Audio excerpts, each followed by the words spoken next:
న్యాయం లభించింది, అందరు బయటకు వచ్చిండ్రు. ఇవాళ సంతోషం ఎక్కడ అనిపించిందంటే లగచర్ల దాటి ముందుకొస్తే హకీంపేటలో మా బంజారా ఆడబిడ్డలు హారతులతో స్వాగతం పలికి అన్నా మా భూమి పోకుండా చూడే నీకు దండం పెడతామని చెప్పి బొట్టు పెట్టి ఆడ టెంట్ కింద జ్యోతి ఉంటే జ్యోతి కాడికి తీసుకుపోయారు. ఏ జ్యోతి అయితే ఆనాడు 8-9 నెలల గర్భవతుండేనో ఇవాళ ఆమెకు బిడ్డ పుట్టింది. బిడ్డ పుట్టి ఇవాళ సరిగ్గా 20 రోజులు. నన్ను సీదా ఆడికి తీసుకుపోయినరు. ఆ బిడ్డ కాడికి తీసుకపోతే జ్యోతి బిడ్డను నా చేతిలో పెట్టింది. భూ పోరాటంలో పుట్టింది నా బిడ్డ, నువ్వే పేరు పెట్టన్నా అని చెప్పింది. చెబితే నాకు నిజంగానే నా బిడ్డకు కూడా నేనే పేరు పెట్టలే, మా నాయన పెట్టిండు.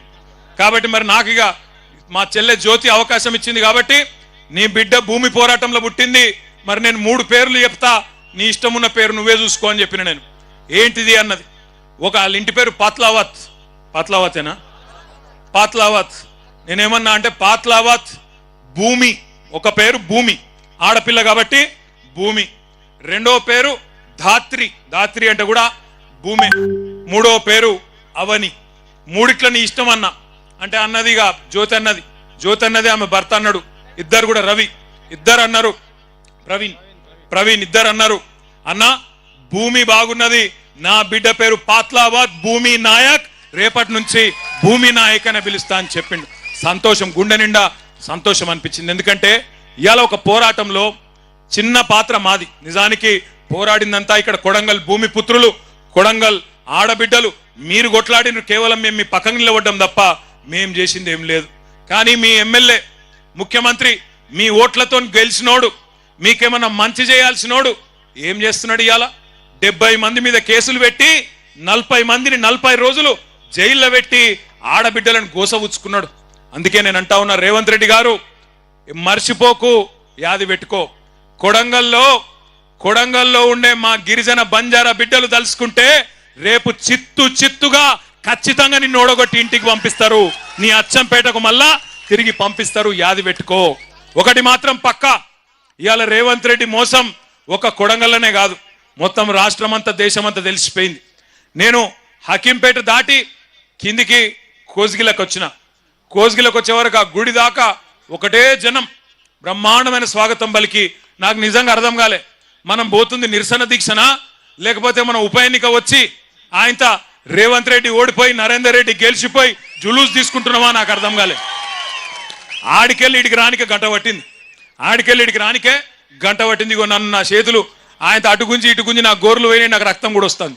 గట్ల అయిపోయింది నా పరిస్థితి. అలా అంటే ఇవాళ ఎట్లున్నదంటే ముఖ్యమంత్రి నియోజకవర్గంలో కూడా ఎప్పుడు ఎన్నిక వస్తుందా, ఎప్పుడు కాంగ్రెస్ పార్టీని బొంద పెడదామా, వీళ్ళ మోసాలకు బుద్ధి చెప్పుదామా. నేను చెప్పేది కరెక్టేనా పక్కానా? ఒక పని చేద్దాం మరి. రేవంత్ రెడ్డి గారు నీకు ఒక బంపర్ ఆఫర్ ఇస్తున్నాం. చలో, నీకు ఒక బంపర్ ఆఫర్. నువ్వు అంటున్నావు కదా నేను కుల గణన చేసిన బీసీలందరూ సంతోషంగా ఉండ్రు, నేను రైతు బంద్ వేసిన రైతులందరూ సంతోషంగా ఉండ్రు, రైతు కూలీలకు పైసలు వేసిన వాళ్ళు సంతోషంగా ఉన్నారు, అందరు ఇండ్లకు కాయిదాలు ఇచ్చిన పేదోళ్ళందరూ సంతోషంగా ఉన్నారు అంటున్నావు కదా. దమ్ముంటే రేవంత్ రెడ్డి కొడంగల్ ఎమ్మెల్యే పదవికి రాజీనామా చేసి మళ్ళీ ఇక్కడికి రా, ఎవరు గెలుస్తారో చూద్దాం. నీకు మాటిస్తున్నాం. మేము ఇంతమంది రాము, నువ్వు భయపడకు. మేము ఇంతమంది రాము ప్రచారంకు. మా పట్నం నరేందర్ రెడ్డి నామినేషన్ వేసి ఇంట్లో కూర్చుంటాడు, బయటికి కూడా రాడు. మేము జిల్లా నాయకులం కొంతమందిని తిరుగుతాం. గెలుచుడు కాదు నేను చెప్పేది. 50,000కు ఒక్క ఓటు తక్కువ వచ్చినా నేను రాజకీయ సన్యాసం చేసి మళ్ళా రాజకీయంలో కూడా ఉండా. ఇది వాస్తవం. ఈరోజు కొడంగలే కాదు రాష్ట్రం మొత్తంలో వాస్తవం ముఖ చిత్రం ఇది. నువ్వేదో అడ్డిమారి గుడ్డి దెబ్బల ముఖ్యమంత్రి అయిపోయి ఇక ఇంతకంటే పెద్దోడు లేడు ప్రపంచంలో అన్నట్టు ఏడబడతాడ భూమి గుంజుకుంటా, ఏది పడితే అది అబద్ధం చెప్తా, నేను ఇదివరకు చెప్పినట్టే 420 హామీలు ఇచ్చి మళ్ళా మోసం చేస్తా అంటే కుదరది. ఇవాళ రైతులు అడుగుతున్నారు, రాష్ట్ర వ్యాప్తంగా గర్జిస్తా ఉన్నారు. మీరు చూస్తున్నారు వీడియోలు, ఆ వాట్సాప్లలో వస్తున్నాయి ఆ వీడియోలు. ప్రజలు మాట్లాడేటి అవి ఏం తిట్లా నాకు అర్థం కాదు. అవి ఏమన్నా తిట్లా? ఇంకోడు మనిషి అంటోడైతే బకెట్లో 2 మగులు నీళ్లు పోసుకొని దుంకి చచ్చిపోతుండే. ఇక రేవంత్ రెడ్డి కాబట్టి ఇక నడుస్తుంది, రేషం లేని బతుకు కాబట్టి నడుస్తుంది. నేను అంటున్నా, ఒక్కసారి ఆలోచన చేయండి. అవి ఏం తిట్లు? తెలుగు భాషలో గన్ని తిట్లుంటాయని కూడా తెలియదు నాకు. రకరకాల తిట్లు తిడతాను. భయం కూడా పడతలేడేవాడు.